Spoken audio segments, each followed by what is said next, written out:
topic now. You may have heard this term, toxic masculinity. It has had some political overtones to it, but set those aside. Let's actually have a conversation about what it is. It usually refers to a set of traits that are, I don't know, they've been kind of normalized by our society, and they're things that are not positive. Things like catcalling and bullying, and it can often refer to the idea that men need to suppress their feelings, and they need to maintain this really hard exterior. So this morning, we want to talk more about this, and we specifically want to talk about what it means for young boys, teenagers, and young adults as they sort of figure out how to be in the world. Ted Gustello. There we go. Fantastic. Vice President of Operations for Newport Academy.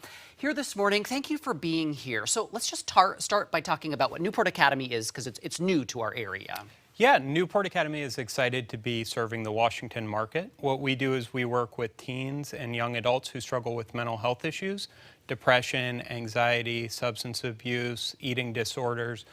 We take an attachment-based approach to healing underlying trauma, deep-seated issues. Toxic masculinity is kind of a controversial word. What does it mean, in your opinion? Toxic masculinity is a barrier to receiving help for thousands of people. So we exist in a society that's having truly a mental health crisis right now. In fact, individuals are more likely to die from an overdose or a suicide than they are from a car accident. So in a culture where individuals desperately need mental health services, toxic masculinity is this fog that surrounds young men that says you're not allowed to admit that you're hurting, you're not allowed to ask for help, and you're not allowed to seek help for your pain. This is not celebrating a sports victory or hanging out with your guy friends. This is an unhealthy behavior. Why is it that men have such a hard time going and seeking mental health treatment? I mean, women seem to be able to move in a direction of at least opening this conversation, but men, it's so difficult. You know, there's a big cultural element. If you think about the number of idioms that pop to mind or cliches, boys don't cry, those types of things, people aren't seeking help because it's not associated with our concepts of maleness.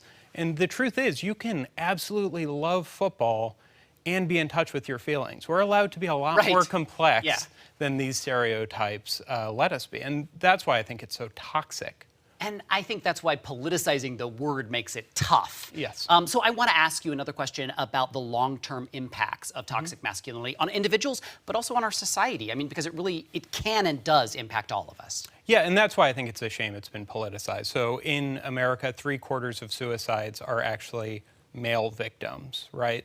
This means that individuals are not seeking help for pervasive depression, anxiety, these issues that are really massively impacting the quality of life. And also practitioners in this space have to be equipped to engage with individuals, young men who may not be used to sharing their feelings, opening up.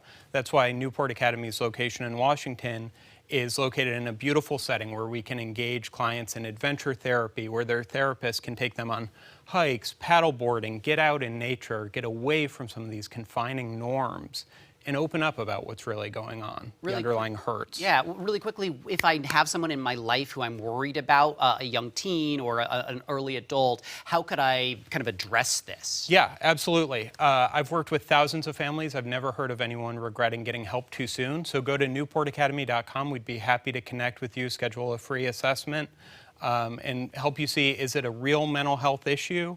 Or is it something we can connect you with a local provider around? Ted, I really appreciate your time this morning. Again, I think it's an important subject because toxic masculinity can ring bells in people's minds. I appreciate you kind of demystifying it for us. Yeah. And thank you for being here. Thanks for bringing attention to this. Great. Let's get a check of the weather.